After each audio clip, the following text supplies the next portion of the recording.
Hey, Brian, how are you? Hey, Matt. Sean talked a little bit about this a little while ago. And, when things don't go well offensively, you start searching for answers and, are people on the same page? How would you describe where you guys are collectively as a group, you, Sean, your coaching staff, in terms of, getting a plan together and getting on the same page offensively? Yeah, I think it's the same thing week to week. Come in here after the game, watch what we can correct it with the players, move on to the next week. Each game presents its unique challenges. Yesterday, there was, I'd say, a fair amount of them.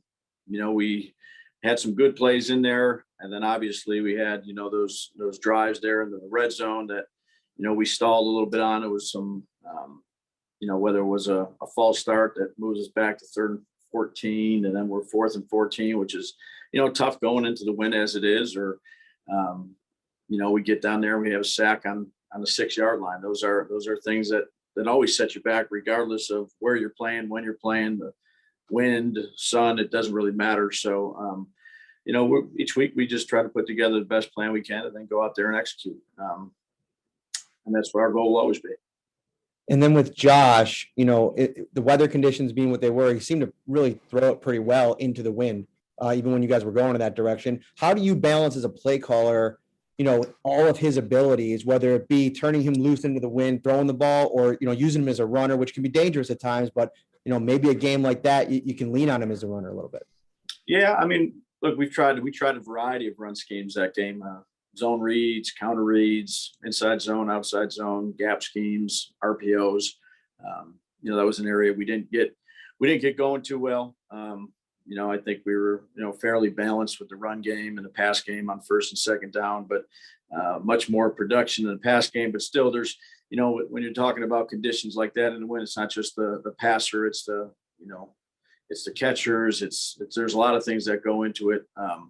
We left some plays out there, certainly, and that starts with me. So we'll try to get it corrected this week against Tampa. Thanks, Brian. You got it. Coach Dave and Mookie Hawk as well for Sports 10. How's it going today, sir? Hey, Mook. How are you doing? I'm good. I'm down here waiting on you guys to come. It's a little sunny where I'm at, so I'm waiting on you guys to get going.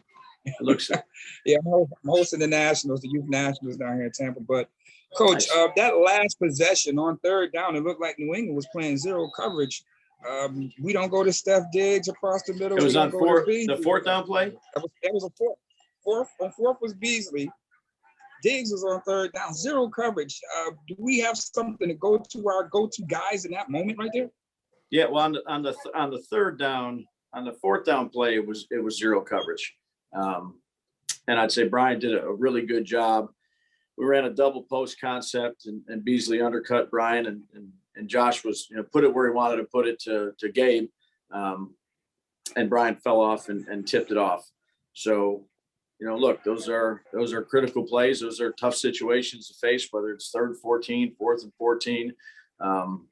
We're always going to try to do what we think is best. And, it was a double post there on 4th and 14, and credit New England. They made a great play on that play. Now, Coach, is it more than what you guys not doing, or is it more than what defenses are doing inside the red zone against you guys that can contribute to, the struggles of the late?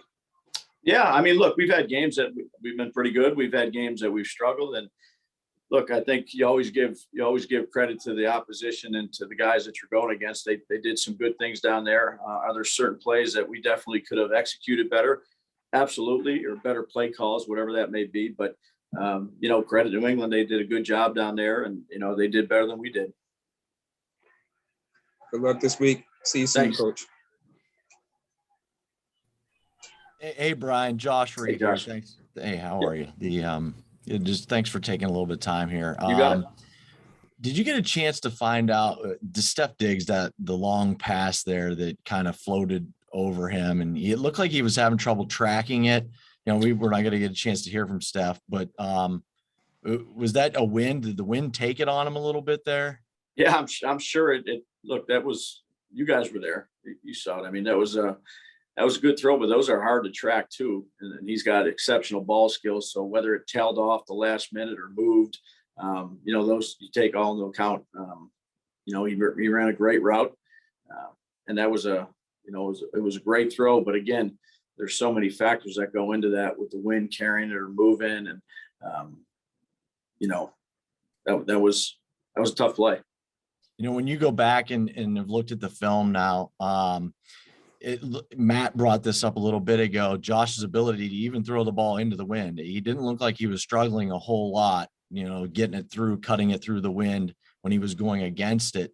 You guys continued to kind of stick to the run, though, especially going against the wind. When you look back now, is there any thought that maybe you stuck with that a little too much and maybe should have opened it up at all to Josh? Yeah, look, Josh, we're trying to establish the line of scrimmage and get some things in the running game going along with the pass game going. Look, it wasn't an ideal day. If we would have thrown it 50 times and it didn't turn out right, then that, it's all hindsight. Obviously there's always play calls that you wish you had back. But again, establishing the line of scrimmage and being physical and, being able to move the ball in both the run and the pass, that's important as the year goes on. Thanks, Brian. Appreciate your time as always. You got it. Hey, Brian, Mike Catalana. Hey, Mike. Hey, the touchdown to Gabe Davis. From the outside, it looked like just an example of Josh makes the read, moves the coverage a little bit. Gabe runs his route, quick decision. So the thinking is from the outside, how difficult is it, since that works so well, to get back into a circumstance like that again? Not to call it maybe the exact play, but it works in the red zone. All those things come together just like you want. So a fan might just say, well, why don't you do that again? Like, how difficult is it to get back in that spot again? Yeah, look, it's hard down there as it is with ideal conditions. The windows are tighter, then you add elements to the game. And again, it was a good play. We ran a similar play. The next time we were down there when we hit the field goal, I think it was on a second down after a first down run of 3. Gabe was on the left, and we just took a little bit, thought we put it on and just moved just a little bit. Had a chance on that one too. Those are timing throws, and Josh did a good job of reading it. And Gabe's a bigger body guy that we trust a lot with good hands, and someone we try to use as often as we can down there. All right, thank you. You got it.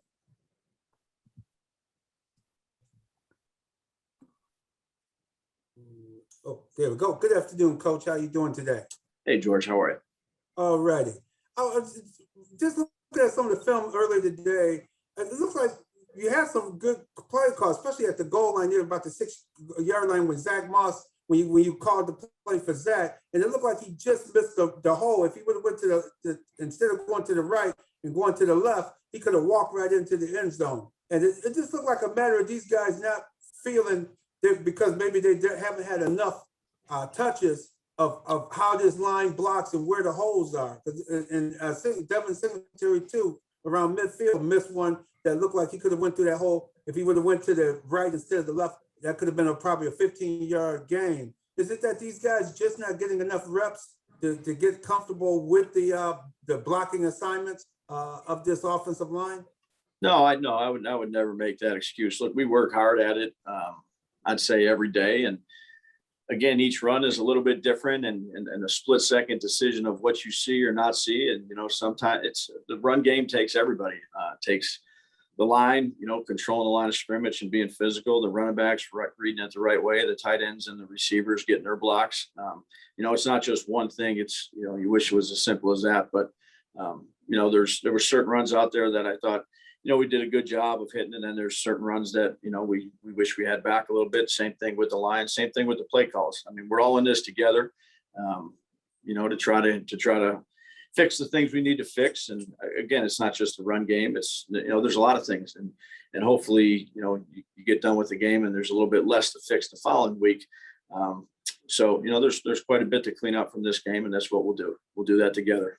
Is there a possibility of more motion with someone like Isaiah McKenzie on a jet sweep fake and just more movement just to get a defensive line, especially a line like the Tampa Bay Bucks that have big, solid guys up there? You get them moving one way and going back the other way. It could be a way to penetrate the running game. Yeah, we're working on that. We're working on that right now. been going here this morning, trying to evaluate the stuff we did yesterday and things we need to correct. And we'll be on these guys here shortly. All right, thanks a lot. Thanks for your time. Thanks, George. Hi, Brian. It's Jay with the Buffalo News. I asked Sean this earlier. I'll ask you as well. Do you feel aligned right now with Sean in terms of philosophically what you want this offense to be? Yeah, I think we have a good understanding. We're week to week. We want to be a physical offense and control the line of scrimmage. And the most important thing, Jay, is scoring points and finishing down there, whether that be a big play or in the red zone. But yeah, we have conversations daily, on things that we're doing, and we have a good working relationship, and we'll work each and every day to try to get things fixed. He was uncharacteristically blunt with us yesterday in terms of the offense not taking advantage of good field position, of maybe going backwards at times in the red zone. Did you sense a different tone from him in game, after game today, in terms of a frustration, a different type of a frustration level? I know every loss is frustrating, but was this one any different? No.